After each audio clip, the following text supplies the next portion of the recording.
Juggalos in recovery. Juggalos in recovery.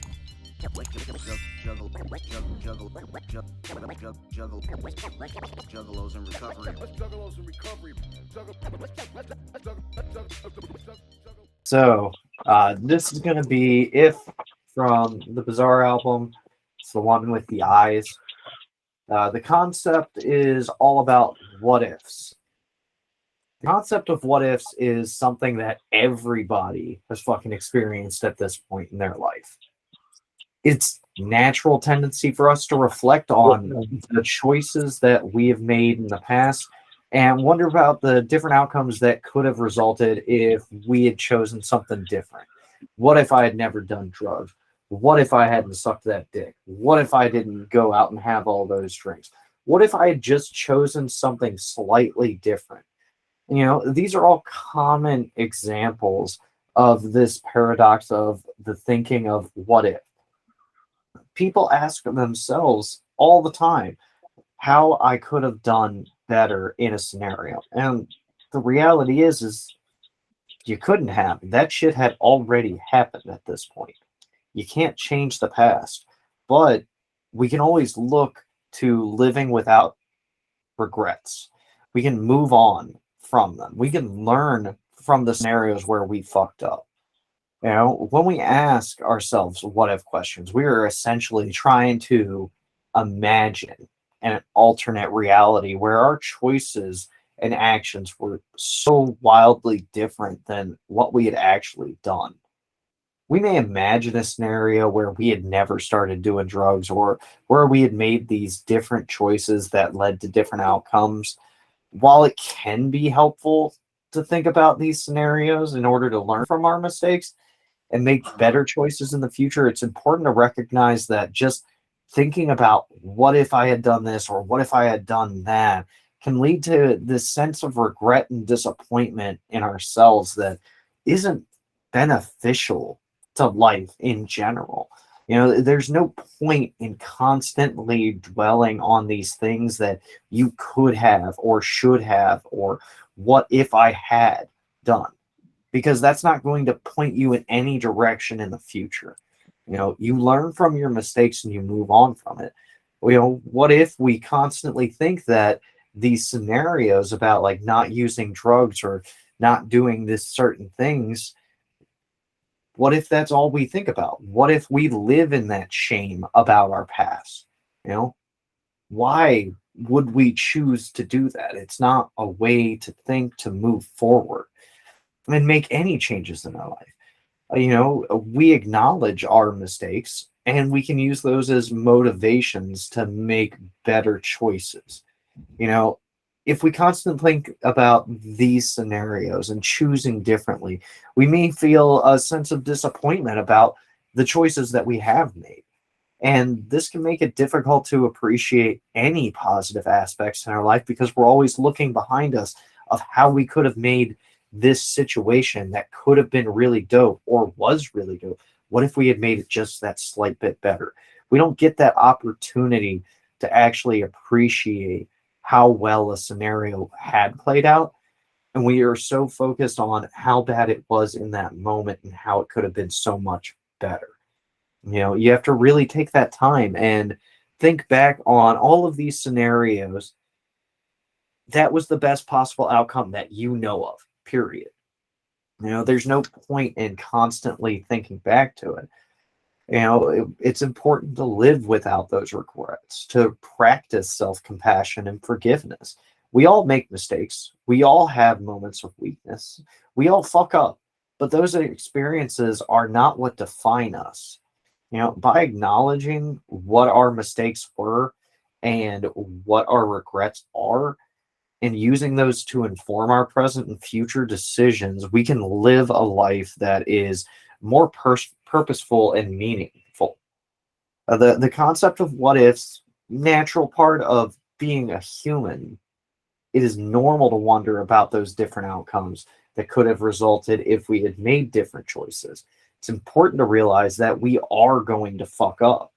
However, living without regrets means accepting our choices, learning from our mistakes, and using those to inform what our present and future decisions are going to be.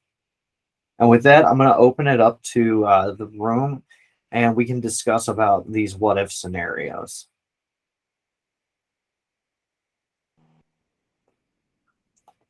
Oh, there's a Frank in here. Frank, I, I let's hear got I got your opinion on this shit. I got one I'm gonna discuss that you said, but I'll wait till the after hours. All right, Frank. You pretty much Hello, said everything everybody. I was gonna say about the whole fuck regret. And I don't really get caught on the coulda, shoulda, woulda. It's a real dangerous place to dwell, and it's good to remember what got us to some of the worst places, so we don't end up back in that jails, dereliction, death, all of that, all of those spaces. But to dwell on Yeah, it is dangerous, like you said, just drags you back into old behaviors. You pretty much nailed everything I was going to talk about. fuck yeah. But I'm I'll wait really for happy somebody about else. that. All right, D. Hell yeah, Anthony. What's up, Hooba? Nice to see you here. And the trucker. It's been a while. And Monster, I think I've seen you before. You know what? The what ifs, bro. That was always when I was drinking, bro, and I was so like blaming the world on all my decisions. Right? My outlook with the what ifs was, what if that cop didn't pull me over? What if I didn't go to prison? What if this person didn't do this to me? Once I like started my journey in sobriety and accepted that I had a place and a role in every choice that's happened in my life, the what ifs just kind of vanished. I accepted everything that's made me who I am to this point, and it's no longer what ifs. It's just what gets put in my path, and if I choose to take it or not. Like if a good door opens, am I going to walk through it, or if a door opens, am I going to second guess all these things, or am I just going to do it? You know what I mean? And usually like when some door in my life shuts, another one's opening right away anyways. So it's like not like why or what if, but like what's next mentality. Yeah, I think for me and a lot of people, like it's when we're going through our mental struggles and our addiction struggles that we look at through the what if and the why me and the poor me lens. But when I keep a lens of gratitude and acceptance and being humble for where I am in my life and just look at the positive and look at where things are going, like the farthest thing from my mind is what if scenarios. It's usually when I'm in that deep depression and I'm super drunk, and it makes me question and think of my whole life and my pity party, and like I didn't get sober to think that way, so I definitely try to like not I don't try because it doesn't even come up, but I just had to change my mindset. You know what I mean? When you spend your whole life in that mindset, it's kind of hard to break it. And it took practice because in early recovery, it was definitely a poor me and why and what if and but this and but that. But when I quit making excuses and tighten up my bootstraps and go, okay, how am I going to overcome this? All that stuff vanishes. But yeah, if you're not going to do anything to change yourself or your situation, you're always going to have the what ifs and the poor me's, and the negative mindset. But all it starts with it starts up here in your head. If you start changing the way you think, eventually you change the way you act, and then the world seems a whole different place, and you never know what's going to happen. yeah. No, I And I'll shut appreciate up. that. Frank looks like he's ready to talk. Why is it when I come into these rooms, you all force me to talk? I don't Because know. It you looked have like it some looked of like the you were best ready. shit to say. Chris put you on the spot, and then two people jumped in front of you, and then it looked like you were sitting there thinking and moving your head around, and like you're ready to go. Oh, my brain has been all over the place, but Monster's got his hand raised, so let him go. Hell yeah, man. Can I get the talking stick? Yes, Oh sir. yeah, Hell Yeah, yeah, get the man. talking stick. I've seen a lot of 100%. head nodding. Yo, you're right, D. Like 100%. The guilt and regret keeps you trapped in like the victim mindset, which kind of just gets you deeper and deeper, like stuck in the pit. Because if you're stuck living in the past with that guilt and regret, you can't see what's right in front of you to move forward. It prevents you from like fully going through that door or even recognizing that it's open. And that shit's real, man. And I agree with you about like you got to break that mindset because you've been in it so long that yeah, man, you can't really learn to live at peace or fully embrace like what's in front of you and all the good stuff around you without really like really doing some mental work. So yeah, man, real shit. I really like what you had to say. Yeah, I mean, you said it right there. That's what they call it, and like the treatment industry and other type of psychology is a victim mindset, you know. And Mhm. I definitely went from a victim mindset to, I call it today, you know, it's my Viking spirit, it's my warrior mindset. Nothing is gonna stop me from achieving what I choose to set as goals and achieve. I will, if I've overcome all the shit that's happened in my life to this point, there's nothing that I can't overcome. Whether some of it might be harder, some of it might not, but it's a choice, you know. Right. Before I was a slave to so many circumstances, but that was a choice too. So now I choose to you know wake up, strive to be better, strive to do this, strive to do that, and keep a warrior mentality that you're either with me or you're not. You're either moving higher and vibing higher or you're not. And if you're a Mhm. crab trying to pull me down, I don't need you in my circle. Hell Pretty yeah, man. much. That's inspiring. Yeah, I'm trying to get where you're at. Learn to break the victim mindset and just stop, man. Like, embrace the peace, embrace what's right in front of you, not the what ifs, but like the what's here, what's now, Live in the moment and appreciate it right? because you don't know when those moments end. Yeah. All right, Frank, you're up. The what ifs. The what ifs are dangerous, not just because of the negativity, but because of false hope. Um, there's one reason why I like how my brain works is because I can see many different sides to many different topics, many different conversations, many different everything. A lot of us in here knows about and have lived the what ifs in a negative way. It's kind of what we did as an addict. Well, what if this and what if that? And we just keep digging our hole until we fall into that pity pot. Well, what if, I won $1 million? Or what if, I got a free house with 16 acres of land given to me? Like, I can get my hopes up about anything. Like, what if my dad died and I got his show truck? Like, you know, there's many different ways what ifs can cripple your mentality and your emotional state. A lot of it is emotional based, but the we focus on the mental state because that's what's easiest. As addicts, the majority of us run away from our emotions because we were never taught how to deal with them, how to accept them. At this very moment in time, I'm not allowing what ifs to control me, but my emotions are getting the best of me. And that is very hard for me to deal with as a human being. Waking up and not knowing what you're supposed to do or where you're supposed to go or what purpose you have is something very hard to understand.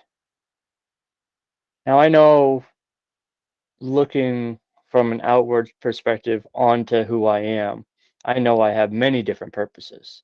I'm a husband, I'm a father, I am president of Juggalos in Recovery. I've got, I'm a grandson, I'm a brother. I've got all these hats that I've put on. But why? The big thing that I'm dealing with right now is why. What does the universe, what does God, what does the carnival, what is planned for me that I am not seeing? Not I've got over 9 years sober, and there's not very many times in my sobriety where I didn't know where I was going or what was next. And those parts are scary to me because I lack the control that I crave. And now I've gotten to the point to where everything is out of my control except for how I react to life.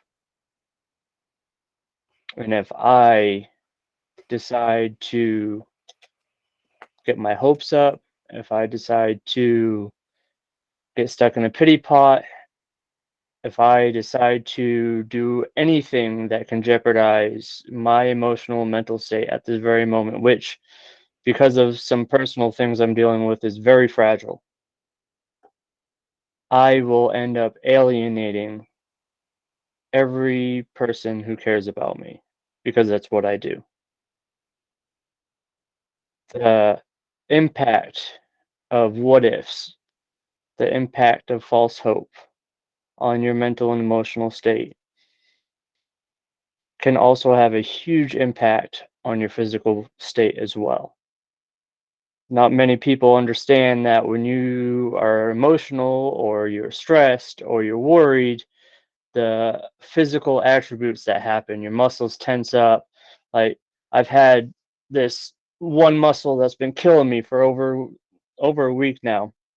It's finally getting better. I can walk and sit and not be in excruciating pain. But my shoulders, apparently I've been stressed out, or my emotions have been stressing me out, or something's been stressing me out because I carry all my stress up here. And it's been tight as shit for the last couple days. It's time for me to do some meditation, self-reflection, because I'm sick of feeling the way I'm feeling. The what ifs, the false hope, the emotional health, the mental health, you have to turn it into self-care. You have to take care of yourself. And for a lot of people, addict or not, it's hard to do that because a lot of us have other responsibilities and we forget that we should be our number one priority. When I was in AA, I was taught that my sobriety should be my number one priority. Well, I went even further than that. My personal well-being is my number one priority, and that includes my sobriety. Because there's no one else in this world who's going to take care of me except for me. That's all I got. Frank, your share somehow managed to be longer than my entire essay. I'm very impressed. You had a lot of good shit to say. Did anybody else have anything that they want to share on the what ifs? Just that Frank is right. Half the battle in life is just how you approach it. Your perception creates the reality. If you go into it with a negative mindset, closed off, you've already decided it's bad before you even got there. And that closes you off to all the possibilities that, hey, maybe this could be different or better than you really think it is. Yeah, 100%. Thank you for everybody sharing. Anybody else want to say some shit? Fuck or Grat. Yeah, no That's shit. about it. Let's end it on Good that one. one. I'm gonna go ahead and stop all the live stream. We can go into our after hours nonsense. All the Yeah, cock yeah. talk. Let me know when you're stopped. I